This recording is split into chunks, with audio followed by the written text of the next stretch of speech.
Hey, what's up, guys? It's Will Paul here. Thank you so much for checking out this video. Over the next 5 to 10 minutes, we're going to walk through 20 B2B sales skills that will help you start generating more revenue today, all without needing to take any additional formal training. So this video is going to be perfect for those of you who are new to sales in your first few months, maybe first 6 months or so. Probably you're going to be at a small, maybe a mid-size organization where you have maybe zero to minimal onboarding. You're not getting a ton of time with seasoned folks inside the organization or with a manager to really help you hone your craft. And you're looking for ways to start getting some traction, ways to start closing up more deals, generating more revenue in that closed one column, and start having a bigger impact on for your business, on your prospects, and ultimately growing those commission checks. It's my opinion that B2B sales can be extremely rewarding, ridiculously lucrative, and incredibly fun. But in order to do that, you got to be successful at it. If you're not successful, you're not starting to see those indicators of success. Honestly, B2B sales can be probably pretty dreadful. And it's also my opinion that, especially when you're getting started, the majority of what it takes to start to see that success, whether it's SaaS services, whatever, are things that require minimal skill and experience because they're within everyone's control. They're ultimately behaviors, characteristics, traits, and just some pretty straightforward skills that you either do or don't do. So for the rest of this video, we're going to walk through each of the 20 different skills that have helped me win more deals, all without any formal training. So let's get into it. Number one, have a positive, enthusiastic, and service-oriented mindset. I'm talking every meeting, every call, every email, every text, every interaction, every day. You've got to brainwash yourself to be the light of your prospect's day. People are not doing this. The ones that do, they stand out, they separate themselves, and it's one of the easiest things that you can do that's going to help win more deals. And honestly, it's going to make you feel better. I know for me, it's been a transformative thing. And that positive thinking, that positive attitude, just figuring out how I can help people, not only helps me feel better, helps my prospects feel better, helps me close more deals, and has literally changed the trajectory of my life. Skill number two, show up on time. Listen, time's everyone's most precious asset. Show your prospects that you respect your own time, that you respect their time, and show that you are able to hold your commitments by showing up on time. Number three, if you show up on time, you want to end on time. So as sales folks, we're running the call. We'll talk a little bit more about that down, I think, in skill number 12. But it's our call. We're setting the agenda. We're setting the tone. We're determining like when we log off. And so in order to, show your prospects that you can follow through on a plan by ending on time. And again, just like showing up on time, it's going to show respect and that you're a detail-oriented, squared-away person. Number four, keep a full calendar. So for me, one of the biggest things that I did that helps me stay focused day in, day out, regardless of if I'm way above quota, if we're hurting for quota, like whatever's going on in my life, if I got that calendar full, jam-packed, maybe sometimes even double booked, I start to get excited when prospects have to back out of meetings because I have so much going on. That full calendar keeps me on target. It pulls me through my day like gravity. So I'm not wasting time on LinkedIn posts or other social media or doing personal errands or whatever because I work remotely. Listen, I got my full calendar. I'm here. I'm locked in. Most of the time, I'm working way more hours than allotted. But that's because with that full calendar, I've got a plan for every block of my day. And I'm ultimately driving toward my goals, toward selling to my potential and helping my company grow and impacting my customers along the way. So keep that calendar full. Number five, uphold your commitment. So what I mean by this, few things. Number one is like once a call's on the calendar, we're there. It doesn't matter. I don't care how busy I am, how many other folks are trying to get my attention. If I agreed with a prospect or let them book on my meeting that, hey, like we're gonna chat, that's a new opportunity for me, or this is a client that's invested in me that wants to talk. I'm there. I don't care what's happening. In the rare circumstances where maybe something happens, a medical emergency or something, you don't reschedule, like reach out to somebody within your organization to take that call for you. As sales folks, we're representatives of the company. So we want to be sure that we're reflecting the company's ability to uphold our commitments to make good on what we said we would do with our prospects and customers. Now that goes beyond calls. That's like, after meeting, following up, sending over resources, holding clients accountable, whatever it is that you said you're going to do, just be sure that you're doing it. Number 6, do your pre-call prep. So this one's, these are all very near and dear to my heart, but one of the most important things that I stress to new and veteran salespeople alike that join my team is do your pre-call prep. We've all heard how great athletes like Tom Brady are said to be maniacal in their preparation. Tom Brady, Ray Lewis, all these guys, they are just maniacal about watching film study and knowing what their opponent's going to do. We can apply that same mentality to sales, whether it's 15 minutes or even 3 or 5 minutes prior to a call. I highly recommend taking some time to get clear on a few things. I think I have a video on pre-call prep, but we'll cover some of the cliff notes here. I want to understand the goal of the call. What is the outcome that I'm optimizing for in this conversation? I want to also know any background that I can. Why did they reach out, or like what previous conversations have been had? Maybe what marketing materials have they interacted with? If I don't know any of that, if this is like just totally cold, I want to know who I'm talking to. Like, let's look a little bit about this company. I know my product, my service, and how I help folks. So let me take a look at this company and start to figure out maybe other folks that we've helped that have been in a similar industry.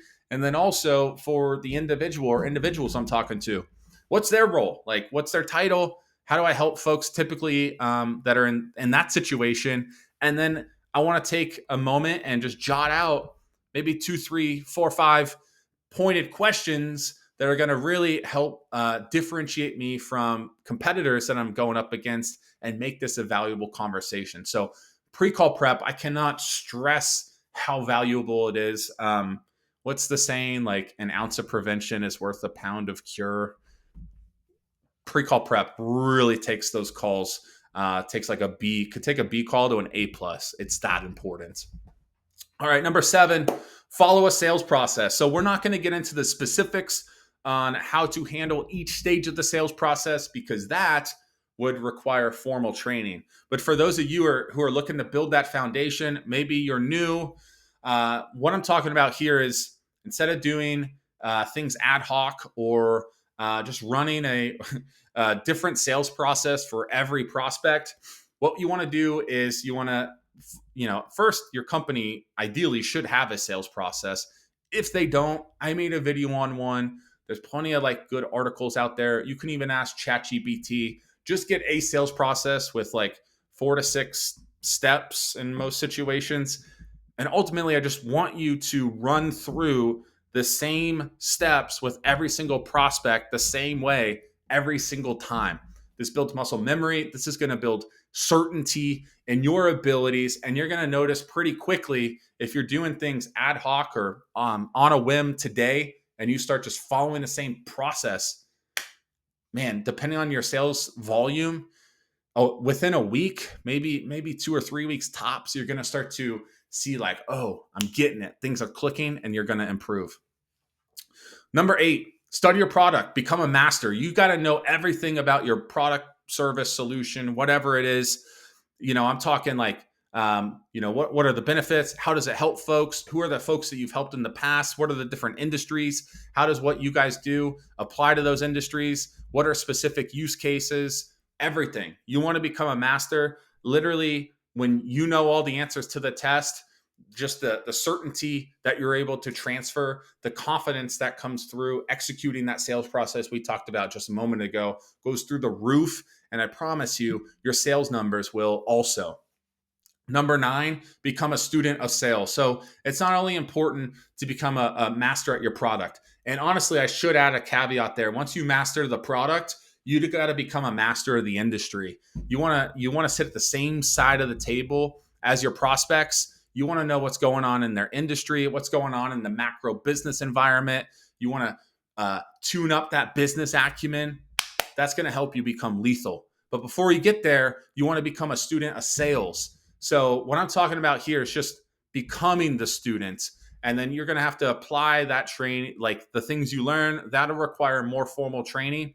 But I highly, highly recommend you start getting your hands on anything and everything sales related, whether it's podcast. And frankly, first start with what you like, the formats that you like. But I actually think it's really important. If you like podcasts, you still need to pick up some books and start to challenge yourself. But just getting started, whatever your style is, podcasts, there's so many good podcasts out there. YouTube, there's a ton of great content out there on YouTube. Honestly, I'd recommend there's some really good paid courses out there. There's some Belfort stuff, Grant Cardone, Sales Gravy, Jeb Blunt. Like there's a ton of stuff out there. You'd probably pick up some different books, check out some stuff on YouTube, see who kind of has the flavor that's best fits you and that you could get the most out of and really get behind. And then I would say double down on that person. And we'll talk a little bit more about that in a little bit, but become a master. Books, courses, whatever. Get your hands on that material. Start dedicating time every single day to become a master of sales. Number 10, look the part, dress the part. Like not much else to say there. Don't be a bum. Don't come showing up to sales calls, especially like B2B sales calls with like baseball caps and stuff. I mean, unless it's like company branded and everything, cool. But yeah, dress the part. Don't be a bum. Not much else to say there. Number 11, this is for my remote folks, but if you're a remote B2B salesperson, every single sales call you're on, have your video on. It's just going to help put a face to a name. Even if your prospect otherwise may not have had their video on, I have mine on every call I'm on, and 98% of the time when someone sees me with my video on, they turn their video on. Now I'm able to start making a connection across the country. And it's way better. It's way more personal, especially when all you have to do is click a button, have a nice professional background, look good, smile. People will pick up on that stuff. You're going to be able to start to pick up on different body language cues that maybe wouldn't come across through voice. When your prospects got their video on, you're going to be able to see if they're engaged. You can start to see if they're typing or looking away or whatever they're doing. Always have your video on. Very important. Number 12, lead the way. So what I'm talking about here is set the tone for every single sales conversation, whether it's a connect call, a discovery, proposal, a follow-up. Doesn't matter what it is. You need to go into every conversation as the leader. It's your sales process. You're the professional. And because you're a professional, every call has a specific agenda and you approach it with confidence. You set the tone. You let people know that, hey, I'm here to help you. I've got a service-oriented mindset and I've got a plan for our time and we're going to maximize it and help you guys solve your problems. Do that. Be a leader. Your prospects, these C-level, these director level folks, they crave that. They need people that they can give tasks to and that'll come back and just solve problems. You do that by setting the tone, by leading the way. Folks are going to get invested in you. Tip 13, always secure next step. So it's important. Not only is it important to set those expectations, you want to make sure that you never leave a sales interaction without a next step on your calendar as well as the prospect's calendar. So I'm leaving a discovery call. Next step in my sales process would be maybe a demo. Cool. As I'm wrapping up my discovery, I recommend, I say, hey, listen, next step is we're going to go through this demo, blah, blah, blah. How's Wednesday at 2 Eastern? Boom. If they say no, you have to ask one more time. 90% of the no's on the first time are going to say yes the second time. So be sure that you're always asking one more time. Number 14, Speed is king. Probably the most important part of my sales process, except from that positive mentality, that service attitude, is speed. When you can turn weeks into days, days into hours, this will differentiate you from your competitors. And frankly, it'll mask many of the other mistakes that happen during the sales process, because your decision makers, those C-level folks, they got a lot of stuff on their plate. They need somebody who can operate quickly, who can operate at their speed, that they don't have to wait on for numbers, make things happen, and make things happen fast. Number 15, shake off the little stuff. So you're in a call. It's happened in this video, for example. You say something that you didn't mean to say, or maybe you lose your train of thought, or you asked the wrong question, or you forgot a question, like whatever it is. Nobody knows the ending of the story. That's why when we lead the way, when we take control of the call, it's our call. They've never been through one of these before with us. So they don't know exactly what I'm supposed to say. So who cares? And very important, a lesson I learned from Grant Cardone, no one thing will kill a deal. So you like messed up that one thing. Oh man, it was awkward for 30 seconds. No big deal. Pick your head back up, reorient, and persevere, and then just execute and finish the call strong. Chances are nobody's going to remember that 30-second thing or that comment in the middle of a call by the end of the call, let alone at the end of the sales process. So shake that stuff off. Number 16, emulate before you iterate. So I talked about becoming a master at sales. One of the things also that you could do to become a master is figure out who's the best person at your company and emulate what they do.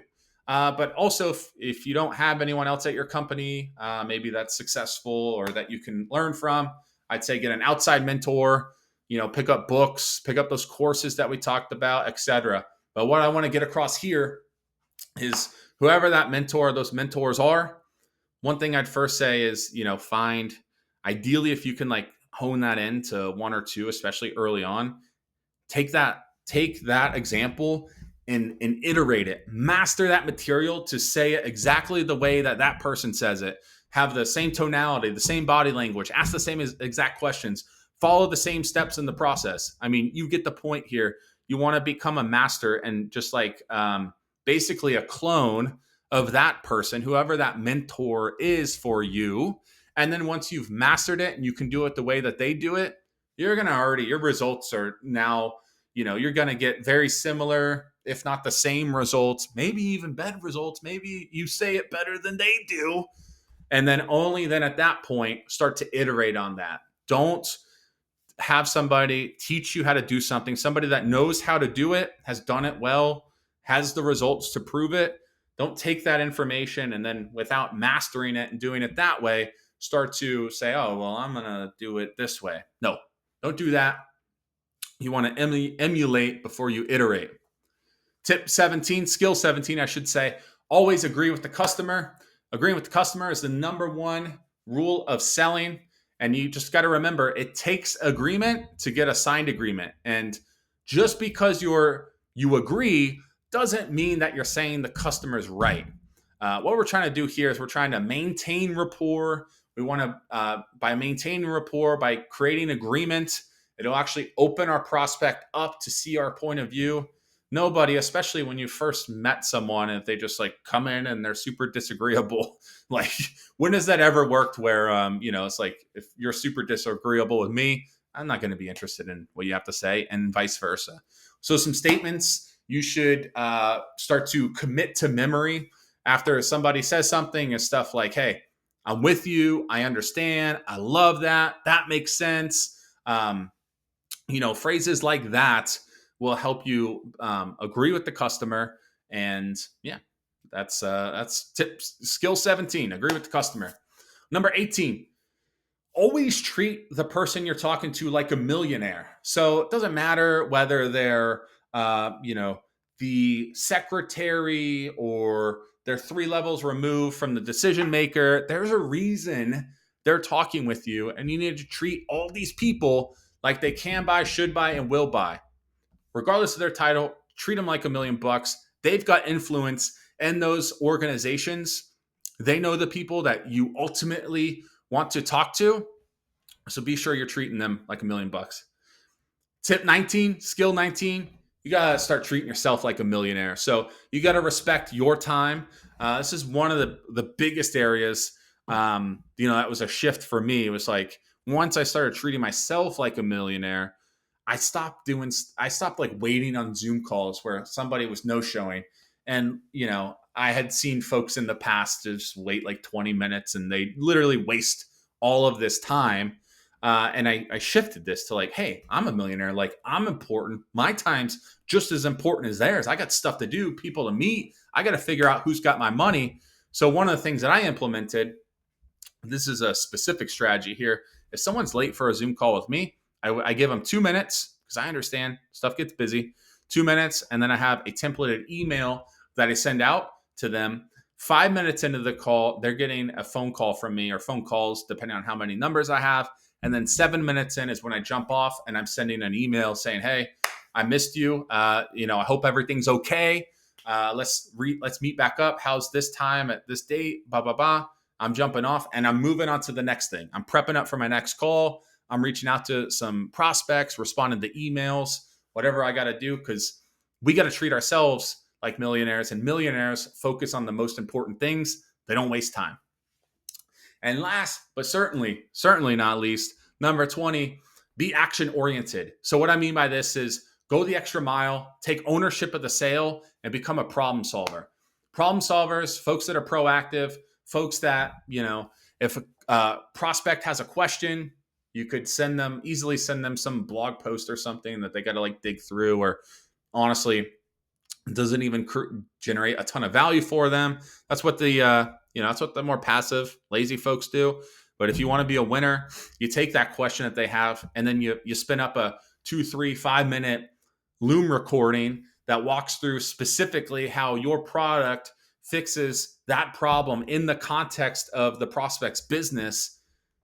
Now you're going the extra mile. Now you're taking ownership of the sale. Now you're becoming a true problem solver.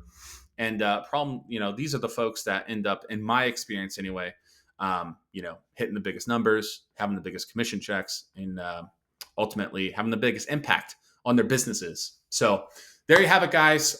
20 skills that will help you start increasing your revenue and your commissions without zero formal skill. Be sure to let me know if you have any questions. Comment down below. I'll get back to those. Also, if you had one maybe that you've implemented and has had a big impact, I would love to know that. Otherwise, I will see you guys in the next one. Have a great day. Go sell some deals. Peace.